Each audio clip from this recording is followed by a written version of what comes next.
சிம்பிளிஃபிகேஷன்ல எக்ஸாம்ல அடிக்கடி கேட்கக்கூடிய ஒரு சில முக்கியமான கொஸ்டின்ஸ் பார்க்கலாம். First 7 power 15 plus 7 power 16 plus 7 power 17 என்ற எண் கீழே கொடுக்கப்பட்டுள்ள எந்த எண்ணால் மீதியின்றி வகுப்புன்னு கேட்கறாங்க. அதாவது இந்த 7 power 15 plus 7 power 16 plus 7 power 17 கீழே கொடுத்துருக்கிற ஒரு வேல்யூல ஏதோ ஒரு வேல்யூல வகுக்கும் போது மீதி 0 வரணும். ஸோ அது என்ன வேல்யூன்னு கேட்டிருக்காங்க. ஸோ இந்த மாடல் சம் கேட்டாங்களா? ஃபர்ஸ்ட் இந்த 7 பவர் 15 மட்டும் காமனா வெளியிடுங்க.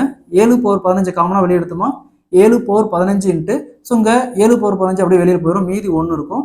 ஸோ இங்கே 7 பவர் 16ல் 15 போச்சுன்னா 7 பவர் 1.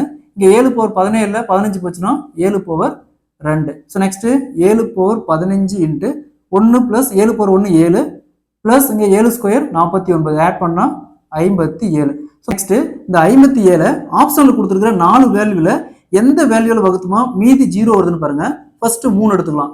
57 3ஆல் வகுத்துமா 19 3 57, மீதி 57 57 போச்சுன்னா மீதி 0.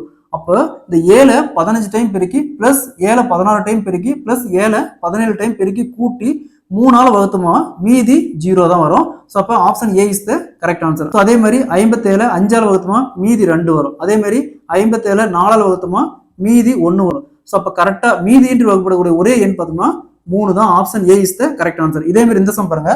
6 power 25 plus 6 power 26 plus 6 power 27 plus 6 power 28 என்ற எண் கீழே கொடுக்கப்பட்டுள்ள எந்த எண்ணால் மீதியின்றி வகுப்பு கேட்கிறாங்க. இதே மாதிரி இந்த சம்ம சால்வ் பண்ணிக்கிற ஆன்சரை கமெண்ட்ல போடுங்க.